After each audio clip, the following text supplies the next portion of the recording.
Saudara-saudari terkasih, menarik sekali jika kita merenungkan perintah Yesus bagi para muridnya untuk mewartakan Injil. Dia mulai dengan mengelompokkan mereka di dalam tim berdua-dua. Mungkin kita bertanya mengapa harus berdua-dua.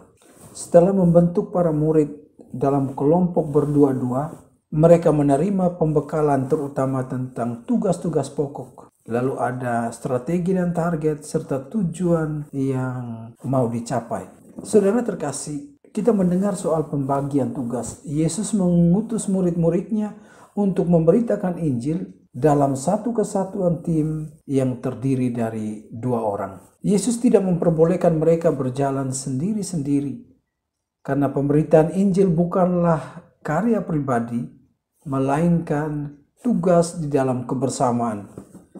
Selain itu, di dalam kebersamaan para murid bisa menemukan arti berbagi dalam suka maupun duka. Ada teman yang saling membantu, ada teman untuk berdiskusi, ada teman yang menjadi saksi jika terjadi sesuatu dalam pewartaan.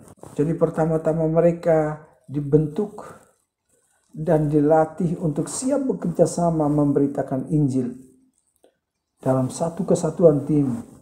Jadi bukan diri sendiri yang ditonjolkan atau diwartakan, tetapi kebersamaan dalam pelayanan itulah yang menjadi tugas pewartaan Injil. Yang berikut kita lihat ada pembekalan yang diberikan oleh Yesus kepada para muridnya.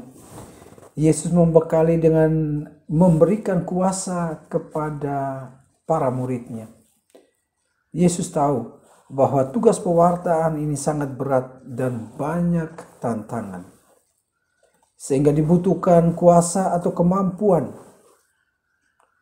yang perlu dimiliki oleh para murid. Kuasa yang dia berikan dengan maksud agar para murid memiliki ketabahan melayani walau ada kekurangan, ada situasi-situasi sulit, ada kemampuan atau sikap penuh kasih walau dihina dan dicemoohkan. Tidak mengeluh walau dalam situasi penuh kekurangan. Tidak mudah terpengaruh walau ada godaan. Kuasa atau kemampuan dalam hal kecakapan memberitakan Injil, memberitakan kabar sukacita agar dapat dimengerti dan dipahami. Bahkan kuasa yang diberikan Yesus seperti menyembuhkan berbagai penyakit dengan mengoleskan minyak, mengusir setan-setan dengan kuasa Yesus. Saudara terkasih, pemberian kuasa ini juga sekaligus mengingatkan murid-muridnya bahwa kesuksesan pewartaan bukan berada pada dirinya, tetapi bersumber dari Tuhan sendiri, sehingga para murid tidak terjebak di dalam kesombongan, tetapi selalu bersyukur dan merendahkan diri di hadapan Tuhan. Yesus meyakinkan murid-muridnya bahwa pengalaman bersamanya akan nyata di dalam pelayanan mereka juga.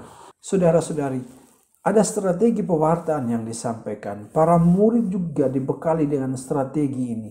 Menarik kata-kata dari Santo Yohanes Salib.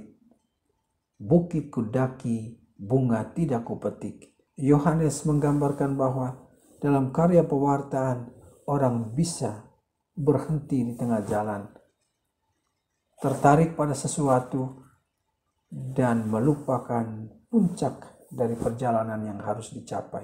Saudara terkasih, ada tujuan dan target dari pewartaan sabda. Yesus menegaskan bahwa target pewartaan bukanlah dunia ini, bukan harta dunia ini, tetapi jiwa manusia yang direbut kembali dalam pertobatan terus-menerus. Target penginjilan itu adalah pertobatan untuk kembali kepada rencana dan rancangan Allah sendiri. Karena hanya di dalam kuasa dan kemurahan Tuhan, manusia akan diselamatkan. Saudara-saudari terkasih, sebagaimana kita adalah satu tim yang besar umat manusia, dalam kondisi COVID-19 akan menjadi lebih baik jika kita mengikuti arahan-arahan yang perlu. Kita ada dalam satu tim untuk saling mendengarkan satu dan yang lainnya. Ketika ada anjuran untuk berdoa dari rumah, marilah kita berdoa bukan saja berdoa dari rumah, tetapi yang lebih utama adalah bahwa kita bisa berdoa di rumah kita masing-masing. Dalam refleksi pastoral gereja, kita selalu diingatkan bahwa rumah adalah gereja mini. Miniatur gereja, sel terkecil dari gereja adalah rumah kita masing-masing. Marilah kita tetap berdoa di rumah kita masing-masing agar pandemi ini bisa kita atasi secara bersama-sama dengan ketaatan kita pada protokol kesehatan. Tuhan memberkati.